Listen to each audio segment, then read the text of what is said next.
পদত্যাগের পর আনুষ্ঠানিকভাবে বিবৃতি দিয়েছেন ভারতের বিদায়ী শিক্ষামন্ত্রী ধর্মেন্দ্র প্রধান।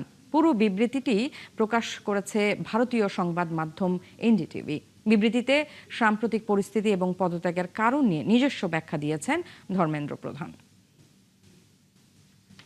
বন্ধুরা, দেশের তরুণদের আকাঙ্ক্ষা, অনুভূতি এবং ন্যায্য প্রত্যাশার প্রতি আমার গভীর শ্রদ্ধা রয়েছে। ভারতের তরুণ প্রজন্মের স্বপ্ন পূরণ করা আমাদের রাজনৈতিক ও সামাজিক জীবনে একটি নৈতিক অঙ্গীকার। মাননীয় প্রধানমন্ত্রীর দূরদর্শী নেতৃত্বে জাতির সেবা করার সুযোগ পাওয়ায় আমি তার প্রতি কৃতজ্ঞতা প্রকাশ করছি। যাই হোক, 2026 সালের 3 মে অনুষ্ঠিত নিট ইউজি পরীক্ষায় কিছু অনিয়ম সামনে আসে। ভারত সরকার বিষয়টি সাথে সাথেই আমলে নিয়ে তদন্তের ভার সিবিআইয়ের হাতে তুলে দেয়। সেই সাথে পরীক্ষা বাতিল করে পুনরায় পরীক্ষার তারিখ ঘোষণা করে। পাশাপাশি আগামী বছর থেকে এই পরীক্ষা সিবিটি পদ্ধতিতে নেবার সিদ্ধান্ত হয়। প্রথম দিন থেকেই আমি পূর্ণ দায়িত্ব গ্রহণ করেছি এবং পরিস্থিতি থেকে কখনোই বিমুখ হইনি। যন্তর মন্তর এবং সারা দেশের বর্তমান পরিস্থিতি বিবেচনা করে দেশবিরোধী শক্তি যাতে এর সুযোগ নিতে না পারে তা নিশ্চিত করতে, জাতীয় ঐক্য অটুট রাখতে এবং ভারতীয় শিক্ষার্থীর ভবিষ্যৎ যাতে আইনি জটিলতায় না পড়ে তা নিশ্চিত করতে এবং আমাদের সন্তানরা যাতে পড়াশোনা ও ক্যারিয়ার গড়ার কাজে মনোযোগ দিতে পারে, সেজন্যই আমি মাননীয় প্রধানমন্ত্রীর কাছে আমার পদত্যাগপত্র জমা দিয়েছি। কে হচ্ছেন নতুন রাষ্ট্রপতি তা জানা যাবে আগামী সেপ্টেম্বরে। শনিবার এক অনুষ্ঠানে আইনমন্ত্রী মোহাম্মদ আসাদুজ্জামান জানান, ওই সময়ে সংসদ অধিবেশনে রাষ্ট্রপতির নির্বাচন অনুষ্ঠিত হবে। তার মতে ওই নির্বাচনের জন্য বিশেষ অধিবেশন ডাকার প্রয়োজন নেই। গোপন ভোটে রাষ্ট্রপতি নির্বাচিত করেন সংসদ সদস্যরা। মামুন হোসাইনের প্রতিবেদন। শুক্রবার বিকেলে রাষ্ট্রপতির পদ থেকে পদত্যাগ করেন মোহাম্মদ শাহাবুদ্দিন। এরপর থেকে সংবিধান অনুযায়ী রাষ্ট্রপতি হিসাবে দায়িত্ব পালন করছেন স্পিকার হাফিজ উদ্দিন আহমদ। তবে নির্বাচিত রাষ্ট্রপতি কবে পাওয়া যাবে তা নিয়ে চলছে আলোচনা। রাষ্ট্রপতিকে এখানে প্রোটেকশন দেওয়া আছে। সংবিধান অনুযায়ী মেয়াদ শেষ হলে কিংবা পদত্যাগ করলে 90 দিনের মধ্যে নতুন রাষ্ট্রপতি নির্বাচন করতে হয়। এক অনুষ্ঠান শেষে আইনমন্ত্রীও বললেন সেই বিধানের কথা। সংবিধানের 123-এর 2 অনুচ্ছেদ অনুসারে 90 দিনের মধ্যে রাষ্ট্রপতির পদত্যাগের 90 দিনের মধ্যে নতুন রাষ্ট্রপতি নির্বাচন করতে হবে। তিনি আরো জানান, রাষ্ট্রপতি নির্বাচন নিয়ে আগামী সংসদ অধিবেশন পর্যন্ত অপেক্ষা করতে হবে। 24 July, August, September, October, 24 October পর্যন্ত আমাদের হাতে সময় আছে। সুতরাং বিশেষ অধিবেশন ডাকার মতো কোনো পরিস্থিতি এখন তৈরি হয়নি। এদিকে মানবাধিকার লঙ্ঘন ও ভুক্তভোগীদের ন্যায় বিচার পাওয়ার সুযোগ শীর্ষক পরামর্শ সভায় আইনমন্ত্রী আরও জানান, আগামী মন্ত্রিসভার বৈঠকেই জাতীয় মানবাধিকার কমিশন আইন এবং গুম কমিশন প্রতিকার আইন অনুমোদনের জন্য উপস্থাপন করা হবে। আমরা গুম প্রতিকার ও প্রতিরোধ সংক্রান্ত আইন এটাকে নেইনি, এটাকে বলেছে, এটার ক্ষেত্রে আমরা পাবলিক স্টেটমেন্ট করেছি। আন্তর্জাতিক অপরাধ ট্রাইব্যুনালের চিফ প্রসিকিউটর আমিনুল ইসলাম জানিয়েছেন, আগামী সোমবার থেকে শাপলা চত্বরে সংগঠিত হত্যাকাণ্ডের বিচার কার্যক্রম আনুষ্ঠানিকভাবে শুরু হবে। শাপলা চত্বর হত্যা মামলায় আমাকে নিয়োগ দেওয়ার পর আমি সবচেয়ে বেশি গুরুত্বের সাথে যে মামলাটির ইনভেস্টিগেশন এবং আমি বিচারের জন্য সবচেয়ে বেশি কাজ করেছি, সেটা হচ্ছে শাপলা চত্বর হত্যাকাণ্ড। মামুন হোসাইন, 71, ঢাকা। বিএনপি থেকে রাষ্ট্রপতি পদে কে মনোনয়ন পাচ্ছেন? দলটির শীর্ষ নেতারা বলছেন এ বিষয়ে সিদ্ধান্ত হবে জাতীয় স্থায়ী কমিটিতে। শনিবার বগুড়ায় সাংবাদিকদের প্রশ্নে এমনটা জানান বিএনপির মহাসচিব মির্জা ফখরুল ইসলাম আলমগীর। এদিকে ঢাকায় প্রধানমন্ত্রীর রাজনৈতিক উপদেষ্টা রুহুল কবির রিজভী জানান, সাবেক প্রেসিডেন্ট মোহাম্মদ শাহাবুদ্দিনের বিচার নিয়ে স্থায়ী কমিটিতে আলোচনা করে সিদ্ধান্ত নেওয়া হবে। আরও জানাচ্ছেন মাহিলা ইসলাম। মেয়াদ শেষ হওয়ার 2 বছর আগেই পদত্যাগ করেছেন দেশের 22তম রাষ্ট্রপতি মোহাম্মদ শাহাবুদ্দিন। এখন নতুন রাষ্ট্রপতি নির্বাচন নিয়ে শুরু হয়েছে রাজনৈতিক হিসাব নিকাশ।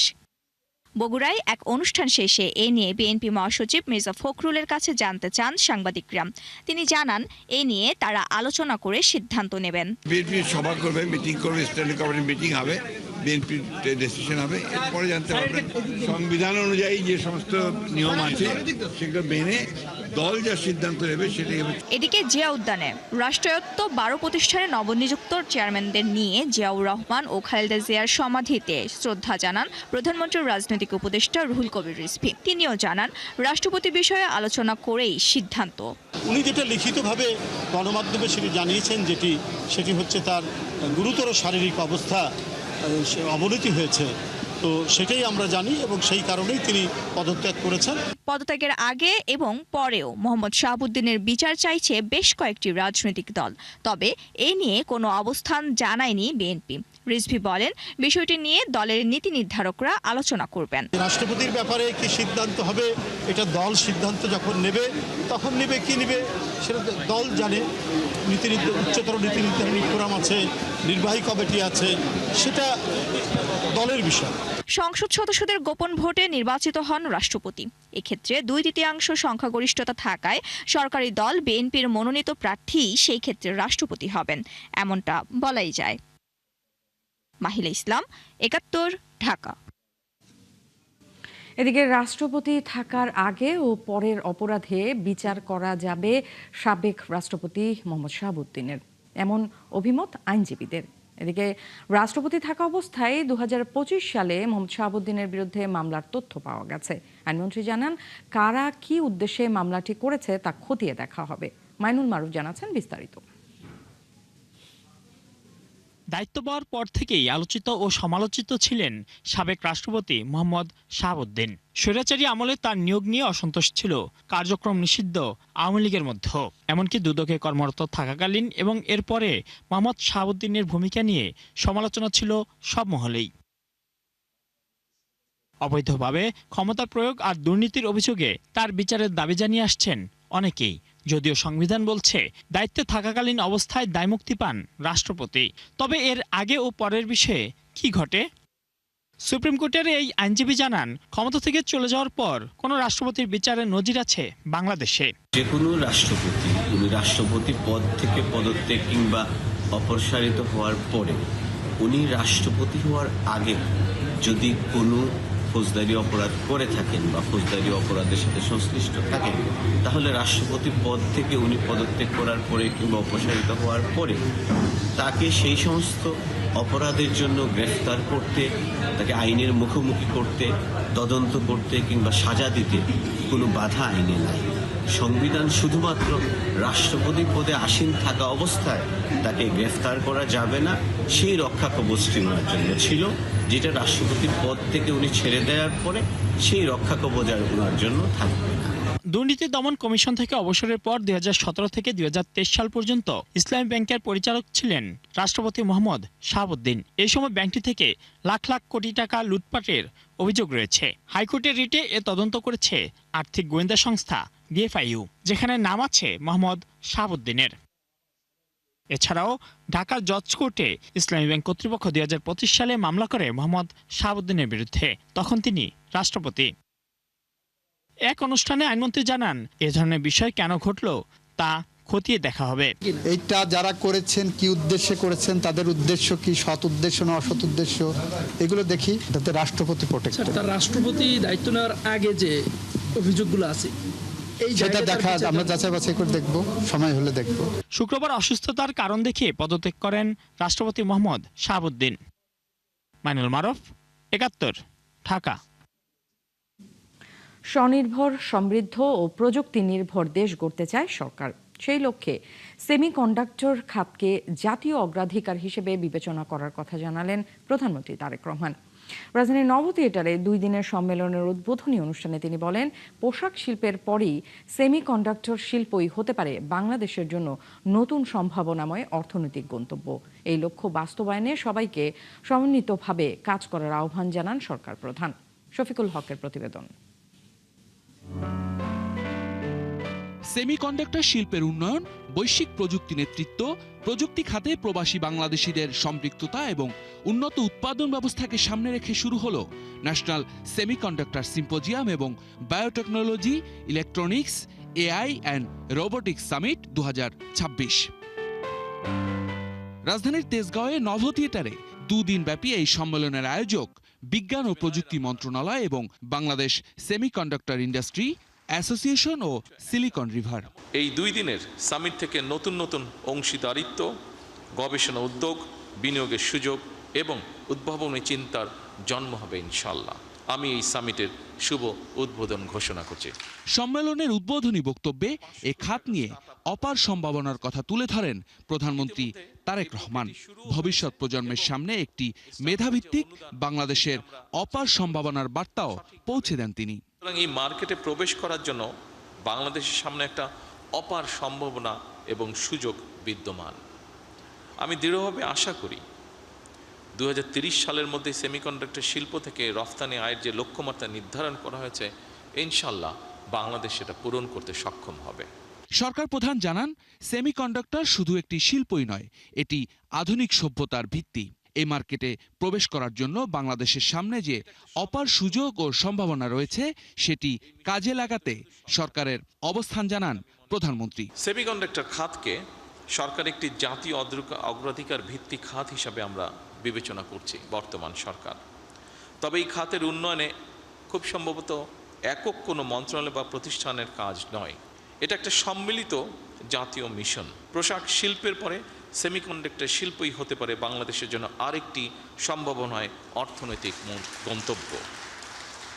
এই লক্ষ্য বাস্তবায়নে আমি সংশ্লিষ্ট মন্ত্রণালয়, সরকারি সংস্থা, বিশ্ববিদ্যালয়, শিল্প খাত, প্রবাসী পেশাজীবী এবং উন্নয়ন সহযোগীদের সমন্বিতভাবে কাজ করার জন্য বিনীত আহ্বান জানাই। চ্যালেঞ্জের মধ্যেও দেশকে এগিয়ে নিতে যারা কাজ করবে তাদের পাশে সরকার আছে এবং থাকবে বলেও অঙ্গীকার করেন প্রধানমন্ত্রী তারেক রহমান। অদম্য ইচ্ছাকে কাঙ্ক্ষিত লক্ষ্যে পৌঁছে দেবার জন্য সাধ্য এবং সামর্থ্যের সবটুকু দিয়ে ইনশাল্লাহ বর্তমান সরকার আপনাদের পাশে রয়েছে এবং থাকবে।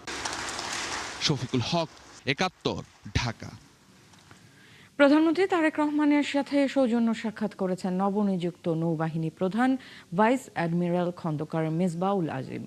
শনিবার তেজগাঁওয়ে প্রধানমন্ত্রীর কার্যালয়ে যান নৌবাহিনী প্রধান। সাক্ষাৎকালে দেশের সামুদ্রিক নিরাপত্তা, নৌবাহিনীর পেশাগত সক্ষমতা বৃদ্ধি, আধুনিকায়ন এবং সংশ্লিষ্ট বিভিন্ন বিষয়ে মতবিনিময় করেন তারা। এ সময় নৌবাহিনীর পেশাদারিত্ব ও দেশের সার্বভৌমত্ব রক্ষায় বাহিনীর গুরুত্বপূর্ণ ভূমিকার প্রশংসা করেন প্রধানমন্ত্রী। একই সাথে তিনি নবনিযুক্ত নৌবাহিনী প্রধানের দায়িত্ব পালনে সফলতা কামনা করেন। জুলাই অস্বীকার করে দেশ এগিয়ে নেওয়া সম্ভব নয় বলে মন্তব্য করেছেন প্রতিরক্ষা উপদেষ্টা অবসরপ্রাপ্ত brigadier general doctor AKM Shamsul Islam. ফিরে দেখা জুলাই অভ্যুত্থান নিয়ে আলোচনা ও স্মরণ সভায় তিনি কথা বলেন। মহাখালীতে রাওয়া ক্লাবে আয়োজিত অনুষ্ঠানে জুলাই গণ অভ্যুত্থানের শহীদদের স্মরণ, আহতদের প্রতি শ্রদ্ধা এবং আন্দোলনের চেতনা ধরে রাখার প্রত্যয় জানান বক্তারা। বিস্তারিত জানাচ্ছেন সবুজ মাহমুদ। বাংলা ব্লকেট ঘোষণা করা হয়। জুলাই স্মৃতি ফাউন্ডেশন ও রাওয়ার যৌথ উদ্যোগে রাজধানীর রাওয়া হেলমেট হলে আয়োজন করা হয় ফিরে দেখা জুলাই অভ্যুত্থান 2024। এতে অংশ নেন জুলাই শহীদ পরিবারের সদস্য, আহত জুলাই যোদ্ধা, সশস্ত্র বাহিনীর কর্মরত ও অবসরপ্রাপ্ত ঊর্ধ্বতন কর্মকর্তা সহ রাওয়ার নির্বাহী পরিষদের সদস্যরা। বাংলাদেশের প্রতিটি পদে পদে আমাদের বাংলাদেশ সেনাবাহিনীর ভূমিকা রয়েছে। এই অবস্থা যারা মেনে নিতে চায় না তারাই দেশের শত্রু। একবার ওকে চিন্তা করে দেখেছেন 5ই আগস্ট যদি সেই যুগান্তকারী সিদ্ধান্তটি না হতো সেনাপ্রধানের, তাহলে কি হতে পারত? অনুষ্ঠানের শুরুতে জুলাই অভ্যুত্থান নিয়ে একটি প্রামাণ্যচিত্র দেখানো হয়। এরপর শহীদ জুলাই যোদ্ধাদের স্মরণে 1 মিনিট নীরবতা পালন করা হয়। এই আহতদের পাশে দাঁড়ানোর জন্য, এই শহীদ পরিবারদের পাশে দাঁড়ানোর জন্য এটা শুধুমাত্র আমার আপনার দায়িত্ব না, এই রাষ্ট্রের সকল নাগরিকের দায়িত্ব এই আহত এবং শহীদ পরিবারদের পাশে এসে দাঁড়ানো। প্রধান অতিথির বক্তব্যে প্রতিরক্ষা উপদেষ্টা বলেন, জুলাই আত্মত্যাগ দেশের ইতিহাসে গুরুত্বপূর্ণ অধ্যায়। এই চেতনা সবার মধ্যে ধারণ করার আহ্বান জানান তিনি।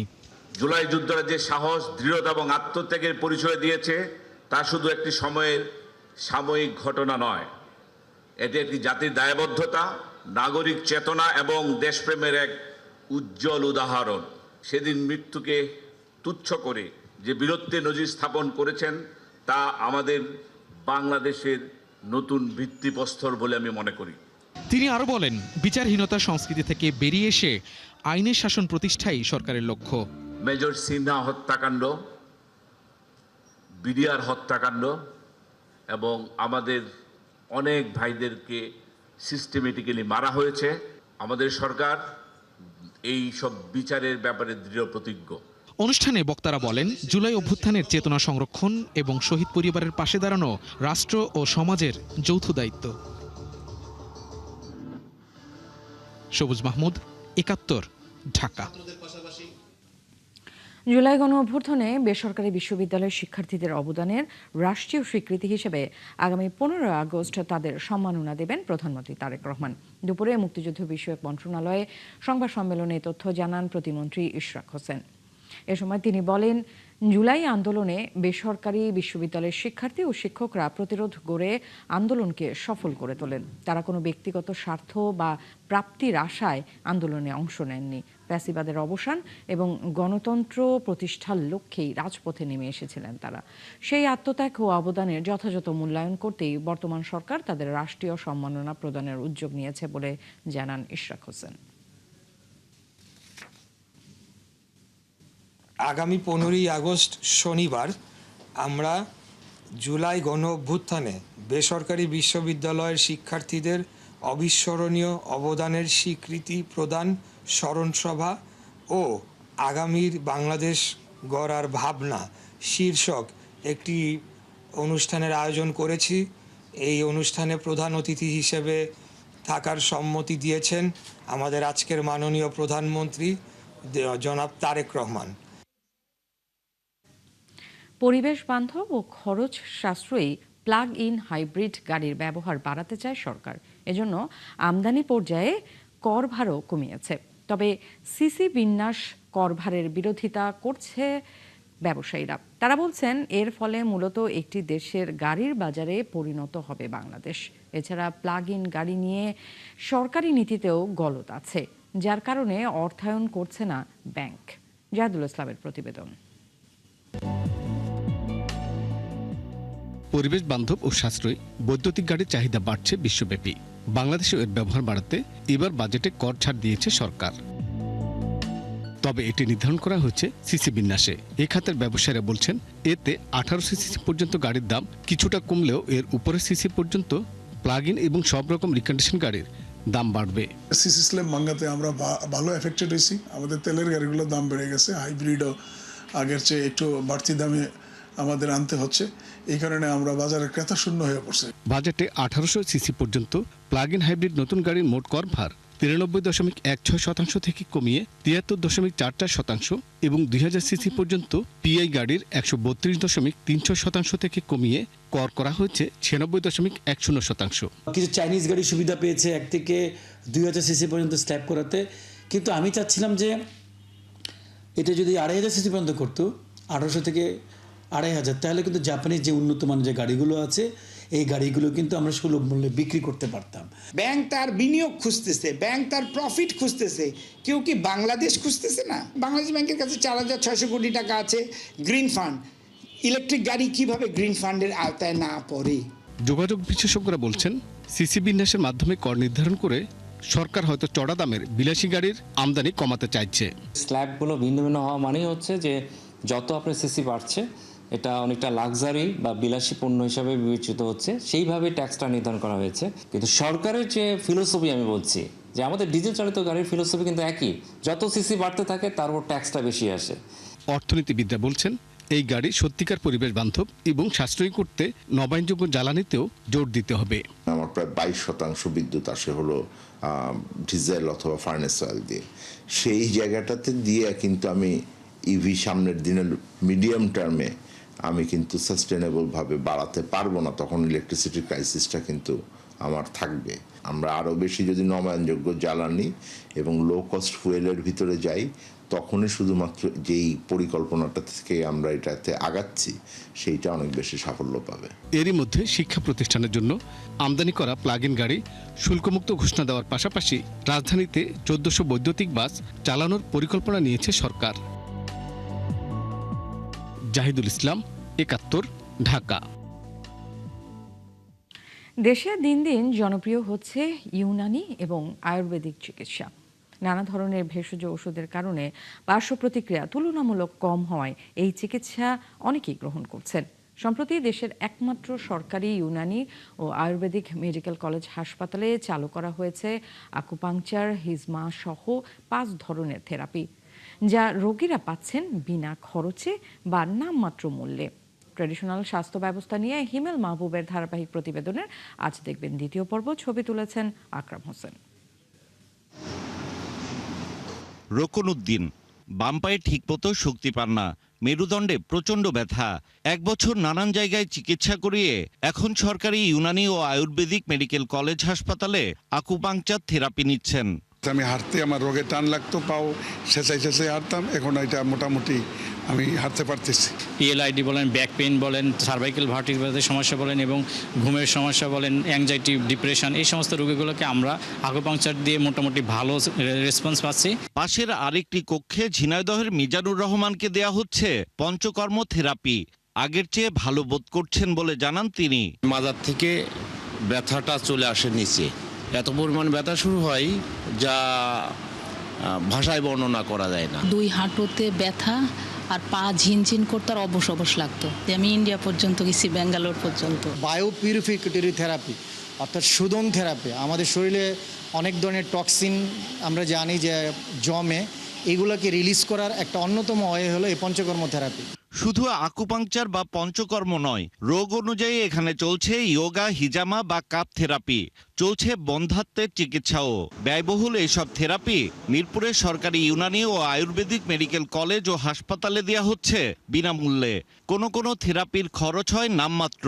ওনার স্ট্রোক পরবর্তী যে কমপ্লিকেশনগুলো দেখা দিচ্ছে, ওনার রাইট সাইড হচ্ছে মুভমেন্ট রেস্ট্রিক্টেড হয়ে গেছে, রাইট সাইডে হেমিপ্লেজিয়া ডেভেলপ করছে। আমাদের পেশেন্ট দীর্ঘমেয়াদী যে রোগগুলো আছে, যেমন আর্থ্রাইটিক পেইন, তারপরে হচ্ছে ডিজেনারেটিভ চেঞ্জের ক্ষেত্রে ব্যথা অনুভব করে, সেগুলো চলে যায়। আমাদের এখানে বর্তমানে ইনফার্টিলিটি নিয়ে একটা কর্নার খোলা হয়েছে, ইনফার্টিলিটি বা বন্ধ্যাত্ব কর্নার নামে। সফলতা পাচ্ছি এবং এটা কস্ট ইফেক্টিভ। আউটডোরে যে রোগগুলো আসে সেখান থেকে স্ক্রিনিং করে আমরা ভর্তি করা হয়। মেডিসিন লাগে, এক্সারসাইজ, থেরাপিউটিক যে যোগ ব্যায়াম, এই ব্যায়াম প্লাস আমরা যে খাদ্য পথ্য, লাইফস্টাইল, এগুলি সব কিছু মিলেই আর ইয়োগাটা পার্ট। ট্র্যাডিশনাল চিকিৎসা পদ্ধতির মধ্যে ইউনানি ও আয়ুর্বেদিকের আবেদন সবসময়ই আলাদা। প্রাকৃতিক উপাদান থেকে ওষুধ তৈরি হওয়ায় পার্শ্ব প্রতিক্রিয়া নেই বললেই চলে। সেই সাথে চিকিৎসা খরচ কম হওয়ায় এখনও জনপ্রিয় এই সেবা অনেকেই নিচ্ছেন। এমন মানুষ আমি দেখেছি সারা জীবন এলোপ্যাথি খাননি। যখন রোগটা খুব হালকা পর্যায়ে থাকে, তখন যদি এই ওষুধগুলো গ্রহণ করা হয় তাহলে ট্রিটমেন্ট ইন্ডাস্ট্রি ভালো লাভ পাবে। ইউনানি ও আয়ুর্বেদিক মূলত নানা ওষুধি গাছের পাতা, শেকড় বা ছাল থেকে তৈরি হয়। কলেজটিতে 100 প্রজাতির 200টি ঔষধি গাছ রয়েছে গবেষণাগারও, অথচ লোকবলের অভাবে তা ব্যবহার করা যাচ্ছে না। প্রত্যেকটা গাছ থেকেই যে পাতা, শেকড় বা বাকল হয়, এগুলা ইউনানি ওষুধ তৈরি বা আয়ুর্বেদিক ওষুধ তৈরিতে কাজে লাগে। জনবলের অভাবে স্টাফ না থাকার কারণে আমি সরাসরি বাগান থেকে জিনিসগুলো ব্যবহার করতে পারছি না। দেশে 300-র বেশি ফার্মাসিউটিক্যালে তৈরি হচ্ছে ইউনানি ও আয়ুর্বেদিক ওষুধ। সংশ্লিষ্টরা বলছেন, অত্যন্ত সম্ভাবনাময় এই খাতে সরকার মনোযোগী হলে একদিকে যেমন আমদানি নির্ভরতা কমানো সম্ভব হতো, অন্যদিকে স্বল্প খরচের রোগীরা সেবা পেতেন।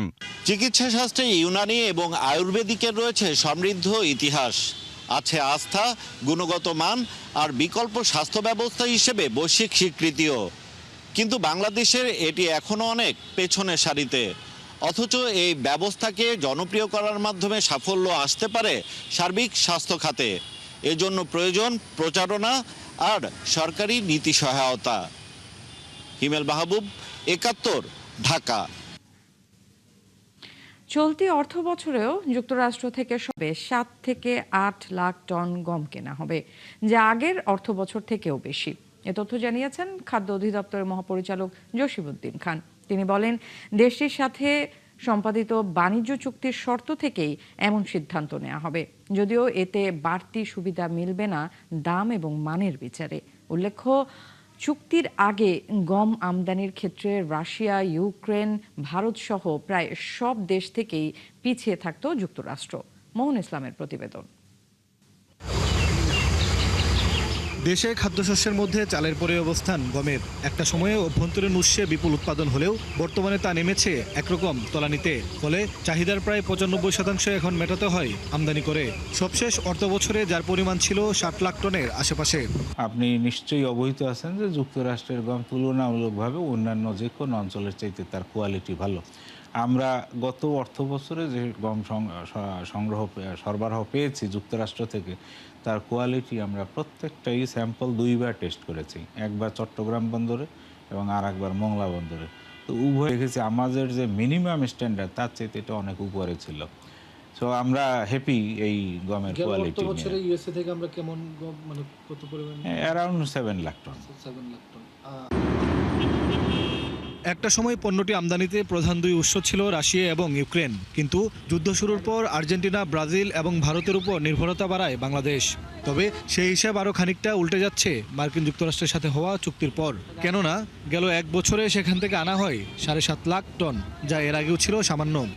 আসলে আমাদের এই আমদানির টার্গেট মূলত সর্বোচ্চ 10 লাখ টন।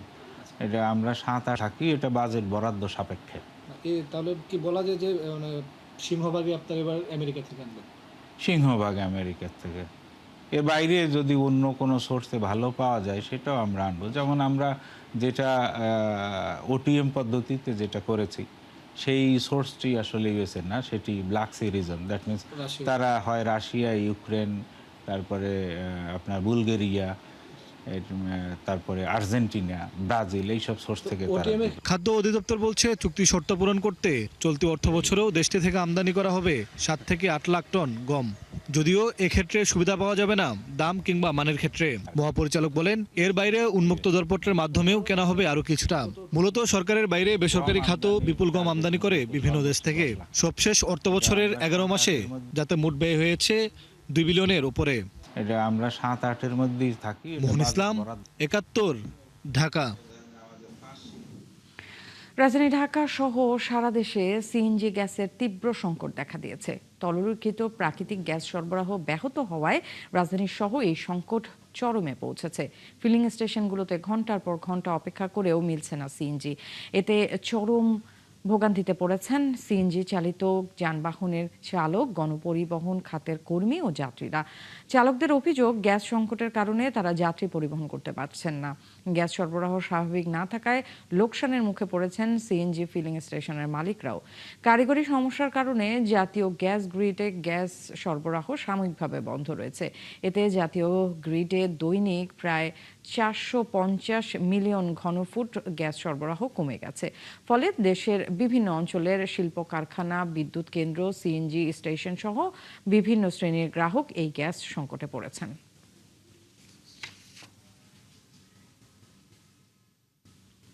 গ্যাসের সিরিয়ালে আসছিলাম 2 ঘন্টা ধরে, পাম্পের ভিতরে ঢুকছি 2 ঘন্টা পরে। ঢোকার সাথে সাথে নজর লাগাবে, এর ভিতরেই মেশিন বন্ধ হয়ে গেছে।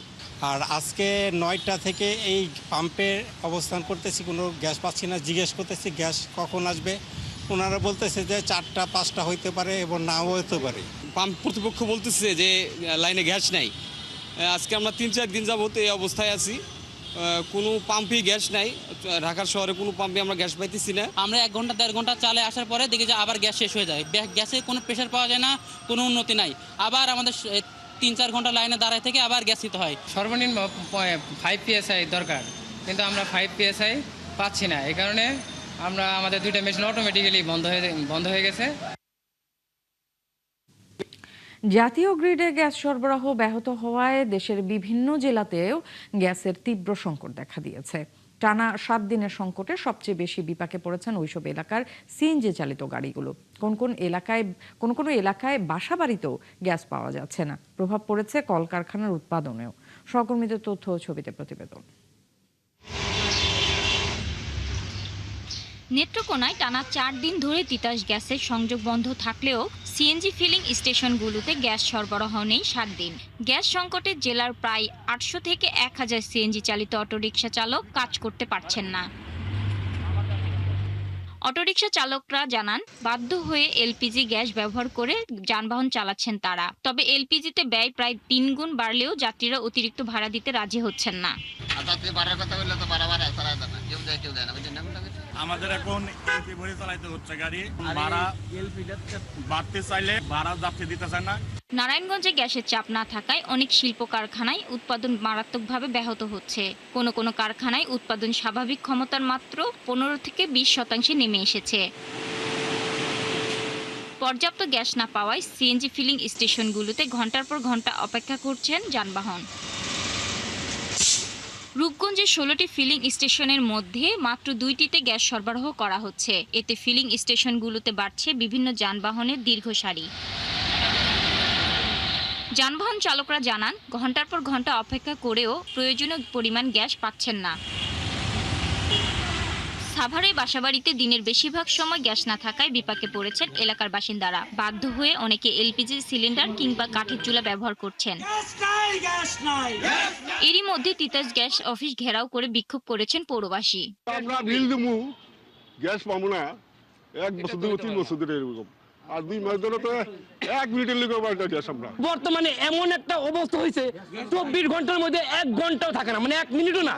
পাম্পে লাইনে গ্যাস নাই, যা গ্যাস আছে ওই পরিমাণের গ্যাস মনে করেন যে গাড়িতে দিতে পারে না। গ্যাস সংকটের প্রভাব পড়েছে এই অঞ্চলে শিল্প কারখানাগুলোতেও।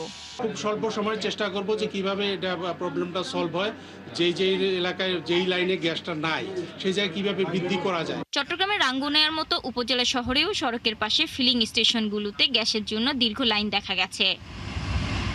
শাকিলা সিথি, ৭১।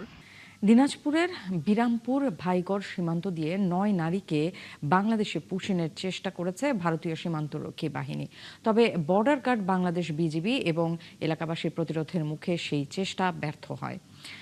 ঘাসুরিয়া বিওপির কোম্পানি কমান্ডার টি আলম জানান, ভোরে ওই সীমান্ত দিয়ে 9 জন নারীকে বাংলাদেশে ঠেলে পাঠানোর চেষ্টা করে বিএসএফ। এ সময় বিজিবি সদস্যরা তাদের বাধা দেয়। বিজিবি আহ্বানে এলাকাবাসী ঘটনাস্থলে আসে। পরে সম্মিলিত প্রতিরোধের মুখে বিএসএফ ওই নারীদের আবার ভারতীয় সীমান্তে ফিরিয়ে নিতে বাধ্য হয়। তিনি আরও জানান, সীমান্ত দিয়ে যেন কেউ অবৈধভাবে বাংলাদেশে ঢুকতে না পারে সেজন্য বিজিবির টহল ও নজরদারি আরও বাড়ানো হয়েছে।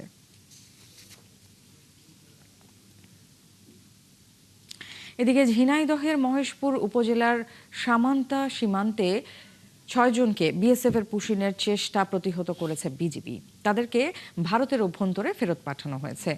58 বিজিবির সহকারী পরিচালক মুন্সি এমদাদুর রহমান জানান, সকাল 6টার দিকে মহেশপুরের সামান্তা সীমান্তে বিএসএফ এর সিঙ্গামোড়া ক্যাম্পের গেট দিয়ে 2 জন নারী ও 4 জন পুরুষকে পুশিনের চেষ্টা চালায়। এ সময় বিজিবির টহলরত সদস্যরা তাৎক্ষণিকভাবে তাদের প্রতিহত করে ভারতের অভ্যন্তরে ফেরত পাঠায়। এ ঘটনায় 58 বিজিবির পক্ষ থেকে বিএসএফকে প্রতিবাদ জানানো হয়েছে।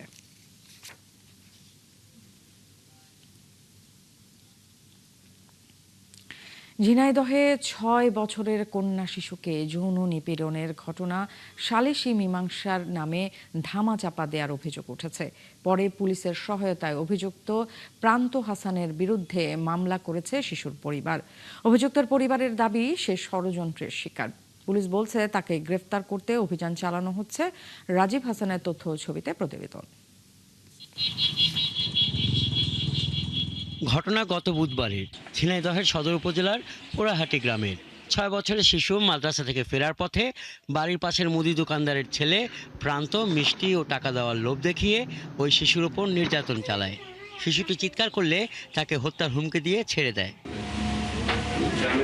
শিশুটি ভয়ে একদিন চুপ থাকলেও বৃহস্পতিবার তার পরিবারকে এই ঘটনা জানায়। মামলা করার জন্য সহায়তা চাইতে গেলে সামাজিকভাবে ঘটনা ধামাচাপা দিতে সালিসি মীমাংসার চেষ্টা করা হয় বলে অভিযোগ পরিবারের। আমার খত্তা দেবেন টাকা দিলাম, লোভ টাকা নিয়ে গেছে, আমার সাথে যা হয়েছে আমি এখন শাস্তি চাই, বিচার চাই। আইসা আমার বড় মেয়ের সাথে বলেছে, যাপা আমার এই করিয়াছে ফিরান্ত ডাকি নিয়ে যা পোস্টার হইতে, তারপর বাবার সাথে বলেছে গত 3 দিন। আমি খুবই গরিব মানুষ, আমার কিছুই নাই, আমি খুব অসহায় মানুষ, আমার 3টে মেয়ে, আমার কিছুই নাই, আমি আইন আদালতের বিচার চাই। আসলে উদ্দেশ্য ছিল যে ধর্ষণ করে মেরে ফেলার, তা আমি এর বিচার চাই, এরকম ঘটনা যেন তার ঘটে না। এলাকার লোকজন জানান, অভিযুক্ত প্রান্তের নামে আগেও এ ধরনের অভিযোগ ছিল। যদিও অভিযুক্তের পরিবার দাবি করছে প্রান্তকে পরিকল্পিতভাবে ফাঁসানো হচ্ছে। এমন কিছু বিচার সুষ্ঠু হোক যেটা আমার আপনার পরিবার বা অন্য কারো পরিবারের যেটা না ঘটে। সুস্থ তদন্ত যেটা ভালো হয় সেটাই হবে, আইনি যেটা আইনে গেছে। যেগুলো মানে বলেছে সেগুলো সবই মিথ্যা। আসলে আমার স্বামী ওখানে মাছ মারতে গেছিল, ষড়যন্ত্র করে মানে এগুলো ফাঁসাইছে, ওনার মেয়েকে শিখায় ওখানে পাঠাইছে আর কি। সে অনেকদিন ধরেই মনে করেন ওর সাথে একসাথে এক জায়গায় দোকানদারি করে, অনেকদিন ধরেই কলা গাছ কাটা নিয়ে এক জায়গায় গাছ পাশাপাশি গাছ আছে, সেই সব নিয়ে অনেকদিন ধরেই ঝামেলা হওয়ার পরে মনে করেন কিভাবে ফাঁসাবে সে বুদ্ধি করে কায়দা করে মামলা দিয়েছে, এখন মামলায় যা হয়। সদর থানা পুলিশ জানিয়েছে এই ঘটনা সালিশের মাধ্যমে ধামাচাপা দেওয়ার চেষ্টা করা হয়েছিল, পরে পরিবারের সাথে কথা বলে মামলা নেওয়া হয়েছে। তথ্যের ভিত্তিতে আমরা খোঁজখবর নিয়ে ভিকটিমের বাবার সঙ্গে কথা বলে একটা এজাহার নিয়েছি এবং একজন আসামির বিরুদ্ধে ধর্ষণের চেষ্টা মামলা নিয়েছি। এই মামলার তদন্ত অব্যাহত আছে। ভিকটিমের আজকে কোর্টে বিজ্ঞ আদালতে 22 ধারার জবানবন্দি রেকর্ড করা হয়েছে। আসামি পলাতক আছে, আসামি গ্রেপ্তারের চেষ্টা আমরা অব্যাহত রেখেছি। আদালতে শুক্রবার শিশুটি জবানবন্দি দিয়েছে। হাসান আহমেদ, ৭১।